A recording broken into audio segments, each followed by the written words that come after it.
Astros even the series at 2-2 with Game 5 Friday night. Go ahead, keep throwing lefties against Yordan. We dare you. Let's get it on the Believe in Astros podcast right now. Hey, Ma! Get the meatloaf! What's up, H-Town? Welcome to the Believe in Astros podcast, your home for all things Astros. With your hosts, sports writer Jeff Balke and Astros broadcaster and former third baseman Geoff Blum. Now, here's Balke and Blummer. Hey, we finally got some meatloaf last night. What is up, Astros fans, and welcome to episode 96 of the Believe in Astros podcast on the Believe Podcasting Network. I'm Jeff Balke here on a Friday morning with an abbreviated pod before Game 5, the ALCS tonight in South Oklahoma. Geoff Blum will rejoin me next week, and we'll either be discussing the offseason or the World Series. Yowza. So first of all, if you're watching this, I'm wearing my Whataburger honey butter chicken biscuit cap in honor of the social media manager for the Corpus Christi Hooks, who seems to be treating the ALCS like the Hooks are the team that's playing. And God bless them, because it's absolutely spectacular. You should get onto X, Twitter, whatever the hell that is, Elon Musk's baby. Get on there and check out the Hooks, because they're doing a stellar job. Astros with some road magic again, tying the series up 2-2 in Arlington last night, walloping the Rangers, just absolutely crushing them. I think Andrew Heaney had a family, but I don't think he has one anymore after last night. My goodness, the Astros took him out in 2/3 of an innings. Now, in fairness, Jose Urquidy only made it, 2 1/3 or something. It wasn't exactly like he was lights out, but clearly the Astros with the better bullpen, as we've talked about before. And so we saw a gargantuan win, evening the series up. And now we got a classic best of 3 happening starting tonight. Game 4 was an Astros masterpiece. And I want to talk just briefly about why that is. First of all, they got to the starter early. 2/3 of an inning. Can't do much better than that. They forced the bullpen to throw a ton of pitches, which, by the way, is not just good for last night. It's good for what happens in the series going forward. Now they've seen all of these guys on at least one occasion, sometimes 2 or more. That's going to benefit the batters going forward for sure. They capitalized on runners in scoring position, which is something that they've struggled with some this year. But last night, lights out in that category, and they didn't strike out, which they don't do anyway. So that's just vintage Houston Astros dominance. And they did it without it. They hit a couple home runs last night, but it wasn't like they were blasting home runs all over the place. They were playing smart, aggressive baseball. Who had a Jose Abreu gets a steal on their ALCS bingo card? He hadn't had a steal in 2 years. He gets a steal in the ALCS? What the hell is happening? Cats and dogs living together. Of course, Abreu is now solidified himself in the postseason as their second best player. Hit another home run, his 4th in the postseason. Talk about a reversal of fortunes from the season. My goodness, a 3-run homer that really broke the game open for the Astros on Thursday night. Yordan keeps doing Yordan things. I mentioned it in the open. Ken Rosenthal for The Athletic had a column today. I'm just glancing at it now. He said, the Astros slugger continued his romp through the postseason last night, hitting an RBI single off Andrew Heaney, a sacrifice fly off Chad Bradford, an RBI single off Martin Perez, all left-handers. For the postseason, Alvarez is now 7 for 13 against lefties with 2 home runs and 7 RBIs. He said both of the homers were off left-handed relievers against whom Alvarez is 6-for-9. Listen, man, he's going to be facing a lefty in Jordan Montgomery tonight, a lefty who struck him out 3 times. You think that's going to happen again? I wouldn't bet on it. Listen, man, Yordan, I don't even know if you pitch to him right now. The guy is another stat from this. Says he had an 892 OPS in the regular season against left-handed hitters. So he's already good against it. But look at his overall stats for his division series in ALCS. 13 for 31, 6 homers, 13 RBIs, 419, 457, and a tidy 1065 slugging with a 1522 OPS. According to this story from Rosenthal, he posted a stat from Sarah Lang's MLB.com. By the way, if you don't have one, look behind me over here. I'm pointing at it in the video. I've got the star. This is the Sarah Lang star. Benefits ALS. Go out and get one. They're like $50 and they're amazing, and I love it. And she's incredible. She posted last night that he has the 4th highest slugging percentage in the first 8 games of postseason, behind Carlos Beltran from 2004, Manny Ramirez in 2008, and Bernie Williams in 1996. I mean, that's ridiculous. And it's going to continue because Yordan's amazing. Okay, one quick note. The officiating's been bad in this ALCS and, by the way, ALDS. Game 3, they had an 83% strike accuracy. Game 4, an 82% strike accuracy in the ALCS. Interestingly enough, the calls went worse against the Rangers last night than they did against the Astros, according to Umpire Auditor, which I love, which you should absolutely follow on Twitter. But in fact, only the first game of the Phillies and Diamondbacks series had a decent call percentage. They were terrible last night, too, in a real barn burner of a game that saw the Diamondbacks come back and get a win in that series, which I didn't know if that would even happen.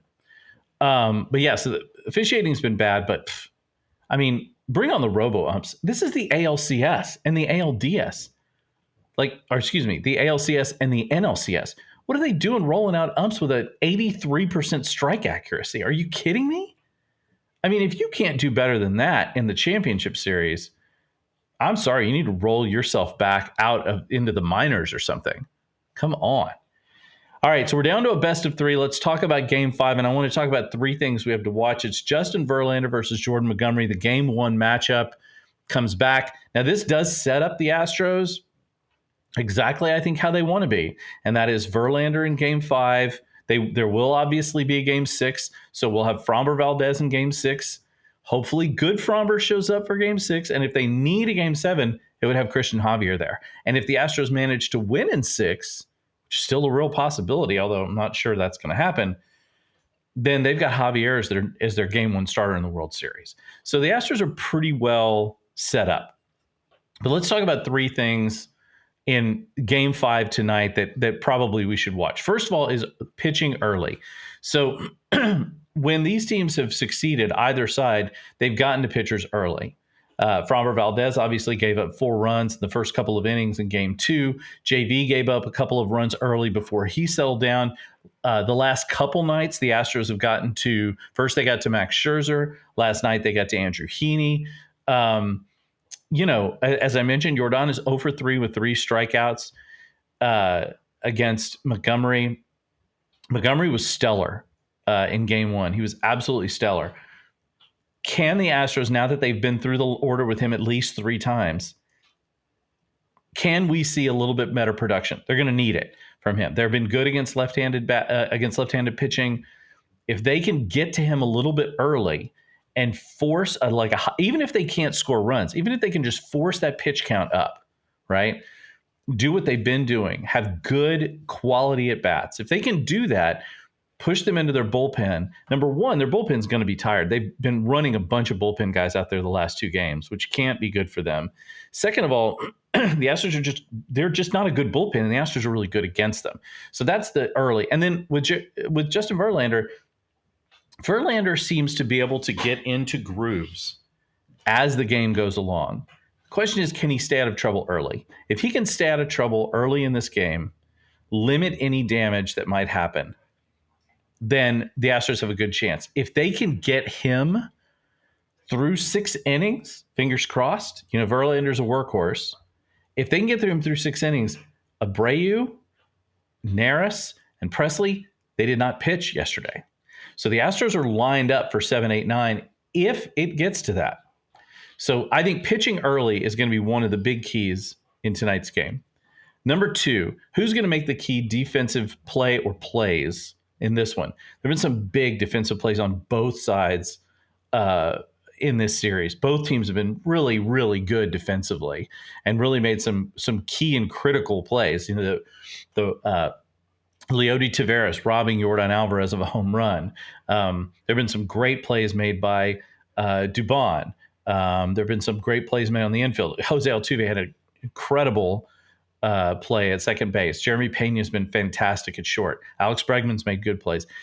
So who's going to make the big defensive plays in this series? Because it's been important. And so we're going to see who can possibly do that. The third thing is, can the Astros get to the seventh with a lead? And I just brought this up before. That is, to me, it's, again, we go back to this pitching early, but I think it really comes down to these bullpens. Can the Astros get to the Rangers bullpen, and can they keep the Rangers out of their bullpen? And this has, to me, been the story since the beginning. I think I said from the beginning of this, I wrote about it in the Houston Press. I said this is going to be Astros starters, the Astros lineup versus their starters, and their lineup. It's going to be, our lineup versus their bullpen, their lineup versus our starters. So far, that's pretty much played out. I think it's another key that we still have to wonder, is Kyle Tucker ever going to come around in this series? I mean, he had a pretty good game 3. I mean, 1 double, he had 3 walks. He's been abysmal. I think he's hitting below 100 now for the postseason. It's not been good. I don't know what's going on with him. What's wrong with his swing? I think Dusty Baker, Blummer and I talked about moving him down. Blummer didn't think it was a good idea. He mentioned on the post game that he had done it. Obviously, it was the right thing to do. This was after game 3.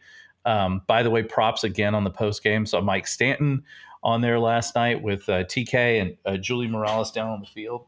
I'm looking down because my dog, if you hear any clicking in the background, you hear that? That's my dog. My dog's under my desk right now, apparently cleaning his paws or something. So please excuse that weird noise and excuse me on the video for looking down to figure out what the hell he's doing. He's a good dog. He's a very sweet dog. I have 3 dogs and they're all awesome. This one likes to lay under my desk. So what are you going to do? Anywho, when we're looking at this matchup, tonight, and we're looking at how these things are going, Blummer, when he said that he wasn't sure about moving Kyle Tucker down, Dusty did it. It was ultimately the right thing. And look, props to Dusty Baker. I mean, he has been making gut choices. He put Dubon in game 3. It paid off. He moved him up to the second spot in game 4. It paid off. I'm guessing they'll do the same thing tonight with another lefty on the mound. They're probably not going to play Michael Brantley in the 2-hole. I'm sure they'll go with Dubon again. Last night it was the Astros top of the order that was dominant. The night before it was the bottom of the order. So we're just going to have to see where things go with that. But I do think, look, Dusty Baker's been pulling the right strings here. I know a lot of us have been frustrated with some of the decisions he's made, particularly at catcher. But look, you can't fault him so far. Now, putting Justin Verlander out there on regular rest, JV, he's going to want to go, but he's better when he's rested. Of course, he was rested in game 1. He gave up 2 runs, had an okay outing, was a little shaky. We'll see what he's got tonight. But, Verlander's a warrior. So if you're going to put a guy out there, in that situation, Verlander's definitely the guy to go out there. So here we go. Just, I don't know how many hours from now. 6 hours, 7 hours from now, and 8 hours from now, 10 hours from now, tomorrow. I don't know. Don't ask me. I'm terrible with math. If you ask me what year something happened, I'll be like, it happened after the pandemic or before it, or I can't, I don't know. I'm terrible with timelines. I'm terrible with numbers. I'm a words guy. Let's be honest. I'm a words guy. Don't burden me with the pressures of math. And look, I love statistics, but do I want to actually use a slide rule and a calculator and a protractor? Do you need a protractor for this? I think you might. Anyway, nobody wants to see me with a protractor or a compass or a slide rule. I don't even know what the hell a slide rule is. Maybe an abacus. Tell you what, somebody get me an abacus. I'll start working with that and see if that helps. Anyway, Big game 5 tonight. Down to a best of 3 series now. I like the Astros' chances. I originally predicted Astros in 6. I don't know if I'm sticking with that prediction, but it's what I made. So we'll see what happens. We are going to be back in total with Blummer next week for a fresh pod. Like I said, brought to you by Bet Online, I should mention. Like I said, we're either going to be discussing the World Series or the offseason. It's crazy how fast this all goes, right? Who knows? You'll find out next week. So get ready. You can follow us on Twitter, X, whatever the hell it is. Like I said, Elon Musk's Satan spawn. You can find us on there at Believe in Astros. It's BLEAV, by the way, if you can't find it. You can find me at Jeff Balke, Blummer's at Blummer27. We're all over social media. I don't know. You can find us on MySpace. I don't think that's not true. That's inaccurate. I don't even think MySpace exists any longer. How about Tumblr? Let's just run through all of the old social media channels and see if any of them still exist. Anyway, thanks for everybody who participated in this through commenting, dropping notes on X. I was about to say Twitter again. Obviously, lots of people comment on the YouTube videos. Love that. Some of you guys really think the Astros are going to lose, which is okay. Hey, man. Whatever you think. Anyway, have an excellent weekend. It's going to be a warm weekend in Houston, which is kind of weird considering we're in October, but also if you are from Houston, then not weird at all. Props to the Astros for evening the series up. Let's see if they can get a win and get back to the World Series. Anyway, you guys have a fantastic weekend. As Marvin Zindler used to say, good golf, good tennis, or whatever makes you happy. We're super thankful you guys could join us. Have a great weekend, and as always, go Astros.